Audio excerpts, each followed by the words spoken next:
बच्चों, कक्षा 9वीं 8वीं तक आपने जो गणित पढ़ा है उसमें सामान्य गणित, विज्ञान में सामान्य विज्ञान, किंतु 9वीं कक्षा में गणित विज्ञान दोनों का वर्गीकरण हो जाता है। गणित में 2 गणित पढ़नी है, गणित भाग 1 और गणित भाग 2।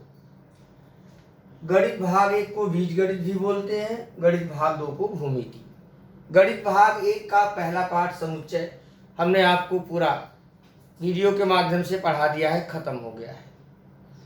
गणित भाग 2 प्रकरण 1 भूमिति के मूलभूत संबोध, बेसिक कॉन्सेप्ट ऑफ जियोमेट्री, अर्थात गणित भाग 2 को हम भूमिति भी कहते हैं। भूमिति शब्द अंग्रेजी में जियोमेट्री 2 शब्द से बना है, भू और मिति। भू का मतलब भूमि, जमीन, मिति का मतलब मापन। अंग्रेजी में geo plus metron is equal to geometry. भूमिति का प्राचीन काल से विकास है। यूक्लिड को भूमिति का जनक कहते हैं। भूमिति में इसके विकास में भारतीय गणितज्ञ भी पीछे नहीं है, प्राचीन काल से ही सतत प्रयासरत हैं। अब आप सीधे टॉपिक पे आइए। तो पहला टॉपिक है बिंदु रेखा तथा प्रतल, यानी भूमिति के मूलभूत संबोध क्या है, शुरुआत कहाँ से होती है, बिंदु रेखा प्रतल। कहते हैं जैसे हम संख्या को परिभाषित नहीं कर पाते वैसे ही बिंदु रेखा प्रतल को भी हम परिभाषित नहीं कर सकते। छोटी कक्षाओं में आपने सीखा है बिंदु क्या है, तो सुई की नोक, कागज की नोक, कोर, पेंसिल की नोक, प्रकार की नोक आदि से। इसमें लंबाई चौड़ाई कुछ नहीं होती। रेखा और प्रतल आपने पढ़ा है। रेखा क्या है, असंख्य बिंदुओं का समुच्चय है। प्रतल क्या है, बिंदु और रेखा का समुच्चय। बिंदुओं के निर्देशांक तथा दूरी आपकी टॉपिक है, बिंदुओं के निर्देशांक तथा दूरी। पहले हम बिंदुओं के निर्देशांक पढ़ेंगे। देखिए एक आपके सामने रेखा है और उस रेखा पर कुछ बिंदु और कुछ संख्याएं दिखाई गई हैं। तो जिस रेखा पर संख्याओं को हम दर्शाते हैं उसे संख्या रेखा कहते हैं। अब इस संख्या रेखा पर जरा ध्यान दीजिए। एक बिंदु है ऊपर O और यहां उसके संगत संख्या है 0। अब O का निर्देशांक 0, यह है ना बिंदुओं के निर्देशांक। D का निर्देशांक 1, E का निर्देशांक 3, इसी प्रकार A का निर्देशांक ऋण 5, B का ऋण 3 और C का ऋण 2 आदि। अर्थात किसी भी संख्या रेखा पर किसी संख्या से संबंधित, किसी बिंदु से संबंधित एक संख्या होती है जिसे उस बिंदु का निर्देशांक कहते हैं। चलो ये बात हो गई। अब दूरी, हम दूरी कैसे निकालेंगे, क्या संबंध है निर्देशांक और दूरी में। अभी जैसे मान लो आपसे कोई कहे कि A से B की दूरी क्या है, आप यहाँ ध्यान देंगे, यहाँ से यहाँ तक 1 इकाई 1 इकाई, यानी 1 और 1 मिलके 2 इकाई है। अगर हम कहें A से C की दूरी तो 1 2 3 3 इकाई है। ये तो आप गिन करके बता रहे हैं। दूरी को अंग्रेजी में हम डिस्टेंस बोलते हैं। तो अगर जैसे आपको बिंदु E तथा बिंदु D के बीच की दूरी लिखना है गणितीय भाषा में तो लिखेंगे डिस्टेंस D कोष्ठक के अंदर E D। तो डिस्टेंस ED हो गया। इसका मतलब बिंदुओं E और D के बीच की दूरी। अब इसी बिंदु E तथा D के बीच की दूरी को हम रेखाखंड DE की लंबाई भी कहते हैं। इसकी लंबाई क्या है, लंबाई को अंग्रेजी में हम लेंथ बोलते हैं, इसलिए यह लिखेंगे। तो डिस्टेंस ED का मतलब क्या है, अर्थात लेंथ ED। यह कामा नहीं रहेगा, यह कामा रहेगा। इसका मतलब कि जो E और D के बिंदुओं के बीच की दूरी होगी वही रेखाखंड ED की लंबाई होगी। और इसका ये मतलब है बच्चों कि लेंथ डिस्टेंस ED बराबर लेंथ ED। यह ध्यान देना, दोनों एक ही चीज है, कुछ भी अलग नहीं है। जरा दूरी ज्ञात करें। तो पहली बात आप ध्यान दीजिए, किन्हीं 2 बिंदुओं के बीच की दूरी ज्ञात करने के लिए हम बड़े निर्देशांक में से छोटे निर्देशांक को घटाते हैं। याद रखो, दो भिन्न बिंदुओं के बीच की दूरी ज्ञात करने के लिए हमेशा क्या करेंगे, बड़े निर्देशांक में से छोटे निर्देशांक को घटा देंगे। आपको मालूम है संख्या रेखा पर बाएं से दाएं ओर संख्याएं बढ़ते हुए क्रम में होती हैं, दाएं से बाएं तरफ घटते हुए क्रम में होती हैं। चलिए, जैसे अब हम शुरू करते हैं, डिस्टेंस ईडी क्या है, तो इसके लिए पहले आप देखो कि ई का निर्देशांक क्या है। तो ई का निर्देशांक 3 है, फिर डी का निर्देशांक क्या है, डी का 1 है। अब सोचो जरा कि 3 बड़ा है कि 1, तो आप कहोगे 3, इसका मतलब ई बड़ा है डी से, या आप यहां लिख सकते हैं 3 बड़ा है 1 से।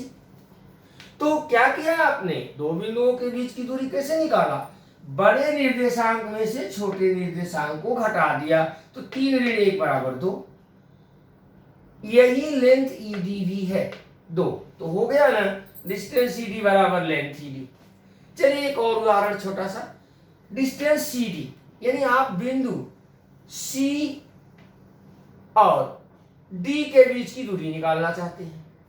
जरा सोचो, सी का निर्देशांक क्या है, -2, डी का क्या है 1, धन 1। -2 और +1 में कौन सी संख्या बड़ी होगी, कोई भी धनात्मक संख्या ऋणात्मक संख्या से सदैव बड़ी होती है। इसका मतलब डी का निर्देशांक बड़ा है सी के निर्देशांक से, अर्थात 1 बड़ा है ऋण 2 से। तो डिस्टेंस सी डी बराबर बड़ा निर्देशांक 1 ऋण छोटा निर्देशांक ऋण 2 बराबर 1।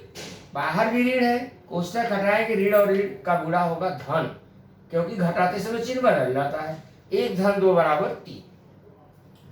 इसका मतलब कि डिस्टेंस CD बराबर लेंथ CD बराबर 3। एक चीज ध्यान दो, हमने यहाँ एक शब्द और लिखा कि डिस्टेंस CD बराबर डिस्टेंस DC।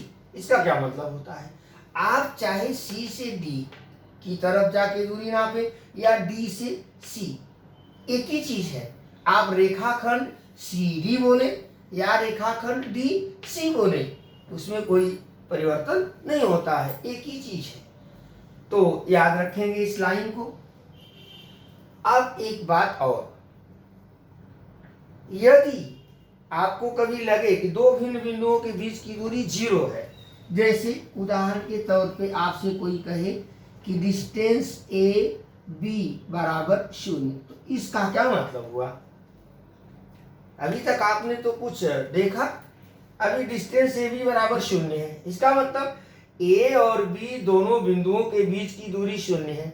इसका मतलब कि ये दोनों भिन्न भिन्न बिंदु नहीं है, अभिन्न बिंदु है, और इसको आप गणित की भाषा में संपाती बिंदु बोलेंगे।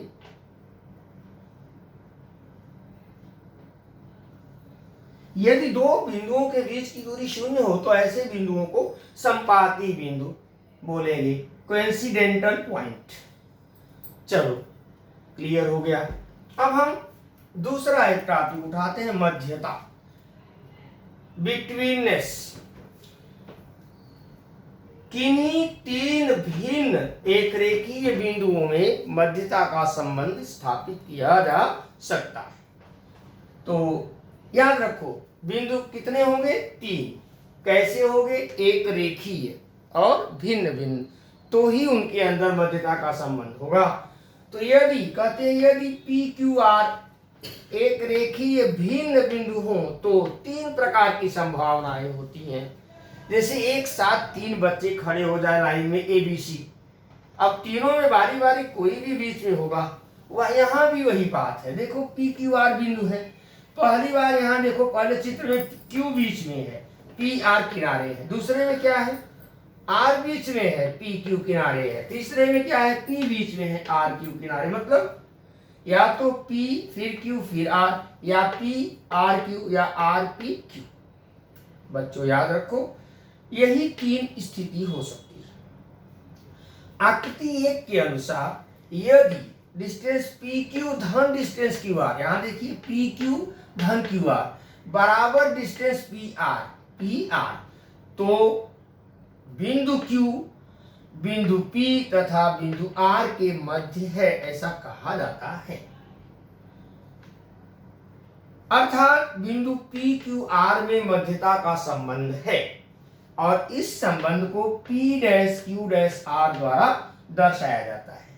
यानी यदि P Q R तो बिंदु P Q तथा R एक रेखीय बिंदु होते हैं। जरा सा सुनो और एक बात समझो। अब आपने क्या कहा कि पी क्यू धन क्यू आर बराबर पी आर। मान लो यह पी क्यू आपका 6 है, मान लो कि यह पी क्यू 6 है और यह क्यू आर जो है ये 7 है, ठीक है। और पी आर कितना है 13, तो 6 धन 7 बराबर 13 और पी आर 13 है, तो हो गया ना पी क्यू धन क्यू आर बराबर पी आर। इसका मतलब कि पी क्यू आर में बद्धता का संबंध है और पी क्यू आर एक रेखीय बिंदु है। आपको सवाल आता है कि सिद्ध करो कि निम्नलिखित बिंदु एक रेखीय बिंदु है। मान लो यह पी क्यू 6 होता, यह क्यू आर 10 हो जाता, लेकिन पी आर 13 होता, तो 6 और 10 जोड़ते तो 16 होता, लेकिन पी आर 13 होता। इसका मतलब ये संभव नहीं है, यहां मध्यता का संबंध नहीं होगा। बच्चों, इन्हीं चीजों पर बेस आपका प्रश्न संग्रह 1.1 है, जो मैं सॉल्व करके आपको सेंड कर दूंगा और आप उसे देखकर पूरा करेंगे।